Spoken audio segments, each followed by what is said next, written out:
welcome back to Earthbus episode 18. Balik lagi bersama aku, Poppy, host Earthbus yang akan membantu pembicaraan kita hari ini.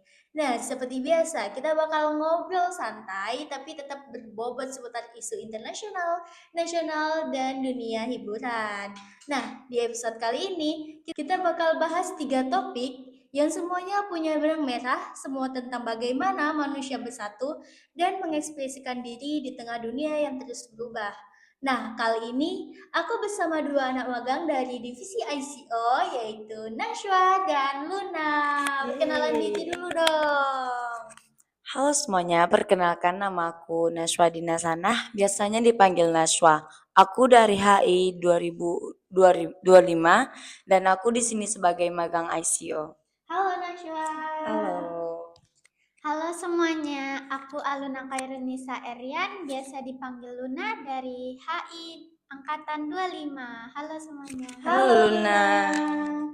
Nah, jadi ini dia 2 pembicara kita yang akan membicarakan berita hari ini. Langsung saja kita masuk ke segmen yang pertama di International Bus. Luna ada cerita apa nih? Jadi HIers, di segmen internasional kali ini kita bakal bahas tentang sebuah aksi kemanusiaan yang lagi ramai banget di dunia. Namanya Global Sumut Flotilla. Gerakan ini tuh berupa armada kapal yang berlayar menuju Gaza, Palestina, buat ngirim bantuan kemanusiaan ke warga sipil yang terdampak di blokade Israel. Kapal-kapal ini datang dari berbagai negara, termasuk Indonesia lewat tim Sumut Nusantara. Mereka bawa logistik seperti makanan, obat-obatan, dan perlengkapan medis. Tapi yang bikin gerakan ini istimewa bukan cuma bantuannya, tapi pesan moralnya yaitu solidaritas dan keteguhan buat melawan ketidakadilan tanpa kekerasan. Tapi Lun, kenapa sampai dicegat sama Israel padahal mereka kan cuma bantuan doang? Nah, itu dia, Nas. Israel menganggap flotila ini sebagai pelanggaran wilayah laut dan ancaman keamanan. Padahal jelas banget pihak flotila udah menegaskan kalau misi ini murni kemanusiaan, gak ada unsur politik atau militer sama sekali. Tapi tetap aja beberapa kapal dicegat dan aktivisnya ditangkap di laut internasional. Jadi ini bukan cuma masalah kemanusiaan ya, tapi udah masuk ke ranah politik internasional dong. Betul banget Kak Pop. Israel berdalih soal keamanan nasional, tapi dampak blokade Gaza itu parah banget. Sejak 2007, akses masuk ke Gaza dibatasi total. Warga susah dapat makanan, air bersih, listrik, bahkan layanan medis. Jadi bisa dibilang Sumut Flotilla ini muncul sebagai bentuk perlawanan damai dari masyarakat dunia terhadap situasi yang gak manusiawi itu. Oh, berarti mereka nggak cuma kirim bantuan ya, tapi juga menyerukan suara kepada dunia gitu. Tepat banget, Naswa. Sumut sendiri berasal dari bahasa Arab yang artinya keteguhan atau ketahanan. Jadi, mereka bukan cuma berlayar, tapi juga membawa simbol kekuatan moral. Dan walaupun banyak kapal gagal menembus blokade, aksi ini tetap punya dampak besar membuka mata dunia kalau masih banyak ketidakadilan yang dibiarkan. Jadi bisa dibilang ini bukti masyarakat sipil juga punya kekuatan bersuara di level global ya kan? Iya Nas, ini contoh nyata gimana aktor non-negara kayak NGO, relawan, dan masyarakat bisa berperan besar di isu internasional. Kadang suara kemanusiaan justru lebih kuat daripada diplomasi antar negara. Nah, itu tadi dari berita internasional. Gimana HI? Dekat banget kan dengan dunia kita sebagai anak HI. Nah, sekarang kita masuk ke segmen nasional. Topik kali ini tuh lumayan mengunggah emosional karena kita bakal bahas kekalahan timnas Indonesia di kualifikasi Piala Dunia 2026. Nah, Shwa, bisa jelaskan nggak tentang berita ini? Nah nih Kak, banyak banget yang udah kecewa karena perjalanan timnas sebenarnya udah ngelewatin banyak badai. Dari awal udah bikin bangga banget. Timnas tampil solid banget di babak awal. Bisa kalahin Vietnam dan Filipina. Bahkan media internasional nyebut kita the rising team from Southeast Asia. Tapi di babak keempat, lawan-lawan kita berat banget. Ada Arab Saudi, Irak, Jepang, dan Australia nih. Iya, aku sempat nonton lawan Arab Saudi tuh, sempat unggul tapi akhirnya kalah tipis ya. Iya, kita kalah 2-3 karena kesalahan di lini belakang. Lalu lawan Irak juga kalah 0-1 meskipun mainnya disiplin banget. Dan kekalahan itu langsung mengubur peluang kita untuk lanjut ke babak berikutnya. Tapi menurut aku pribadi, mereka udah bagus banget sih mainnya. Apalagi bisa sampai babak keempat itu kan udah jadi sejarah ya kan untuk sepak bola Indonesia. Tapi efeknya ke peringkat peringkat FIFA sih. Kita turun dari tingkat 3 ke posisi 122 dunia. Sedangkan negara tetangga kayak Malaysia dan Thailand malah naik. Tapi di sisi lain, publik tetap bangga sih, karena Garuda udah nunjukin semangat luar biasa. Tapi nggak bisa dipungkiri juga ya Kak, muncul banyak kritik setelahnya. Dan tagar Eric Out sempat trending di Twitter tuh, banyak yang nyalahin pelatih dan manajemen. Tapi sebenarnya masalah sepak bola kita itu lebih kompleks, bukan cuma strategi, tapi juga soal pembinaan pemain muda, sistem kompetisi, dan fasilitas yang belum maksimal nih. Nah, iya. Jadi mungkin doa kita yang terbaik lah ya untuk di Piala Dunia selanjutnya mungkin ya Semoga Indonesia mereka baru bisa bisa. menang ya Kak. Iya. Nah, sekarang lanjut ke entertainment Bas. Nah, setelah isu kemanusiaan dan perjuangan di lapangan hijau, kali ini kita bahas di dunia internasional, termasuk salah satunya musik. Nah, siapa lagi kalau bukan Taylor Swift. Taylor baru saja ngeluarin albumnya yang ke-12 yang berjudul The Life of Showgirl. Album ini langsung jadi pembicaraan di mana-mana dan cuma dalam 2 minggu album Taylor nih udah memperoleh angka penjualan sekitar 338.000 unit, setara dengan album dalam pekan kedua setelah dirilis.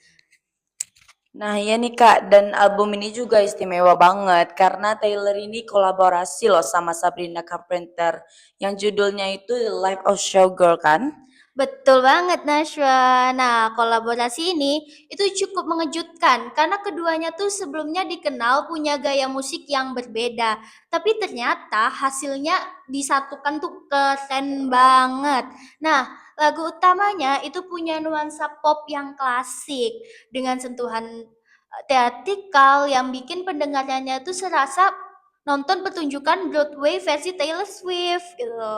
Nah, berikut beberapa lagu yang masuk dalam album daftar putar album The Life of a Showgirl and the Fates of Ophelia, Elizabeth Taylor, Opalite, Father Figure, Eldest Daughter, Ruin the Friendship, Actually Romantic, Wishlist, Wood, Cancelled, Honey, dan yang paling gongnya The Life of a Showgirl yang berkolaborasi dengan Sabrina Carpenter. Nah, reaksi para Swifties ini tuh langsung meledak di media sosial. Begitu daftar lagu The Life of a Showgirl ini diumumkan, banyak yang menilai album ini akan menjadi babak baru dalam perjalanan musik Taylor Swift. Lebih teatrikal, emosional, dan penuh kisah introspektif. Lagu-lagu seperti The Fate of Ophelia dan Elizabeth Taylor disebut-sebut membawa nuansa puitis dan tragis ala era folk, Doors, dan Evermore. Sementara Cancelled and Honey nampaknya menawarkan sisi satir dan glamor khas dunia hiburan. Kolaborasi dengan Sabrina Carpenter ini di lagu utamanya itu tuh menjadi pusat perhatian, dianggap sebagai momen yang penuh simbolis antara dua generasi penyanyi pop yang sama-sama dikenal karena kejujuran liriknya. Nah, kemudian banyaklah tagar-tagar mengenai lagu ini itu beberapa menit setelah pengumuman itu ribuan ribuan fans langsung berspekulasi tentang makna tersembunyi di balik setiap judul lagunya gitu. Karena Taylor ini kan terkenal dengan lagunya yang penuh banyak makna. Kadang kita memaknainya dengan A, ternyata bisa juga dimaknai dengan B gitu. Nah, banyak yang menyebut album ini tuh sebagai cermin dari perjalanan hidup Taylor di bawah sorotan dunia, sekaligus penghormatan pada seni, cinta, dan kebanggaan yang menyedihkan. Nah, mungkin itu aja dari segmen entertainment. Kita akan lanjut ke ngobrol-ngobrol seru nih. Nah, kalian berdua nih kan HI 25, mahasiswa baru nih. Apa sih kesan pertama kalian yang kalian rasain nih pas pertama kali masuk kuliah? Ayo, siapa dulu mau jawab? Luna boleh. Kalau menurut Luna sih karena Luna dari IPA awalnya ya Kak. Jadi kayak pelajarannya lumayan menguras energi Luna gitu. Kayak pelajaran baru-baru yang kayak udah lama nggak Luna pelajarin gitu. Kalau aku sih kesan pertama waktu kuliah seru-seru sih, soalnya nggak ketemu yang senior galak-galak, terus kayak nggak sesuai apa yang dipikirin di sebelumnya lah ya, cukup banyak-banyak hal baik yang ada gitu. Nggak seserem apa yang dibayangkan Iya, gitu ya. nggak Iya yang di dong. sinetron yang sangat-sangat lebay itu. Iya dong, HI kan tanpa senioritas. Yes. Nah, Luna dari IPA nih ke HI, ada nggak hal-hal yang dirasa sulit nih kayak awalnya kan IPA, terus ke HI, merasa nggak udah kayak apa aku salah jurusan? Ada nggak kepikiran kayak gitu? Atau ternyata emang wah HI ini emang jurusan yang aku pengen kayak gitu? Kalau dari segi pelajarannya sih merasa salah jurusan ya Kak. Cuman balik lagi ke niat awal mau masuk HI ini adalah jurusan yang diinginkan gitu. Walaupun merasa linjur sedikit, tapi nggak apa-apa. Bakal tetap dijalanin. Oke, bisa terus belajar ya, kayak gitu. Nah, ini kan kalian masih masa peralihan nih dari SMA ke perkuliahan. Apa sih perbedaan terbesar dan apa tantangan yang kalian ngerasain kayak ini tuh, wah beda banget sama SMA kayak gitu. Apa terus kayak gimana cara kalian beradaptasi dengan sistem perkuliahan ini? Bisa ceritain dong. Kalau aku sih kesulitan terbesarnya yaitu yang kalau tiap kelas kan beda-beda ya kan Kak, ada yang di gedung ini, di gedung itu. Jadi aku harus berpindah terus setiap hari. Itu sih karena kalau SMA kan cuma stay di satu tempat itu doang. Tapi sekarang sih udah adaptasi ya sama kayak yang keliling-keliling Unri gitu udah biasa. Jadi kalau misalkan SMA dulu cuman dari kelas Heeh, kantin, tapi iya. sekarang kelas A, kelas B, kelas C, Iya, ITC, pindah-pindah. kantin, muter-muterin fisip Iya ya, lagi. kayak gitu. Kalau Luna nih, apa sih tantangan yang terbesar dan adaptasinya tuh gimana kemarin? Kalau menurut Luna sih adaptasinya lebih ke dosennya ya yang kayak lebih cuek gitu. Karena kalau biasanya kan kalau di SMA kan guru-gurunya perhatian gitu.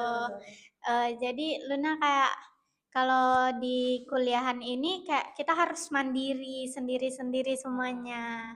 Dan kalau lain-lainnya sama sih, di SMA juga sering rolling pelajaran gitu, pindah-pindah kelas. Waktu SMA Luna sering gitu, gitu aja sih. Nah, sebagai maba nih, kalian kan udah mengikuti beberapa rangkaian kegiatan, mulai PKKMB, terus ada kegiatan dari FISIP, baik pun dari Komahi.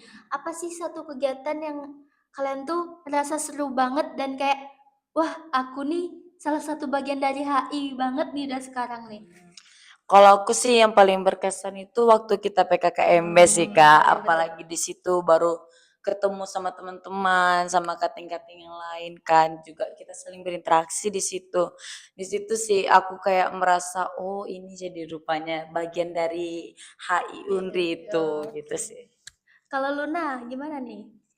Kalau Luna juga merasa pas di PKKMB ya Kak, berasa kayak ada rasa kekeluargaannya di HI ini gitu.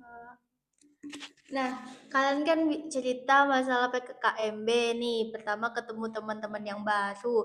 Nah, gimana kemarin tuh cara cari teman barunya? Gampang langsung dapet? Apakah kayak perlu eh, kenalan-kenalan sama yang lain semuanya dulu, baru ketemu temen yang cocok nih? Gimana tuh? Ceritain. Kalau aku sih sebagai ekstrovert ya Kak, jadi aku lebih mudah untuk bertemu, dapat teman gitu. Aku sih orangnya kayak mudah bergaul gitu menurut aku ya Kak. Jadi aku bisa aja mudah dapat dari teman, dari chat kah, atau pas ketemu say hi gitu aja sih.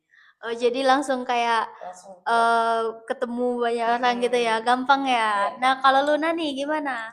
Kalau pribadi Luna kan introvert, jadi lebih sulit bergaul kan ya. Kalau chat Luna jarang nih dapat kawan, tapi kalau misalkan ketemu langsung kayak mereka say hi, Luna say hi, baru dapat kawan yang benar-benar klop gitu. Oke, jadi dua kepribadian berbeda nih ya.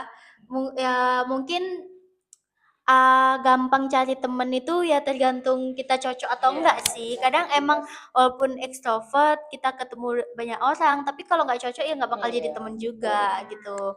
Nah, kalian kan juga nih udah mau selesai nih magangnya. Nah, apa sih yang kalian rasain selama magang nih? Merasa organisasi itu penting banget atau enggak menurut kalian gitu? Oh, kalau menurut aku sih penting banget, Kak. Soalnya dari kita berorganisasi itu kan bikin kita jadi orang yang lebih teratur, lebih tepat waktu, kayak lebih terjadwal semuanya. Mungkin kalau orang yang biasanya nggak peduli gitu kan jadi lebih teratur hidupnya gitu sih, Kak. Bisa memanage waktu Iya, gitu juga betul ya. betul. Nah, kalau Luna gimana nih? Kalau menurut Luna, betul kata Najwa tadi bisa manajemen waktu. Mungkin lebih banyak relasi yang didapatkan, juga banyak-banyak pengalaman yang bisa dicari di organisasi ini gitu. Kayak dan Luna juga lebih banyak bergaul lah di organisasi ini jadinya. Oh, gitu. Jadi gimana nih? Mau lanjut apa enggak? Lanjut apa enggak? Hmm. Kasih tahu nggak ya? Nanti aja ya.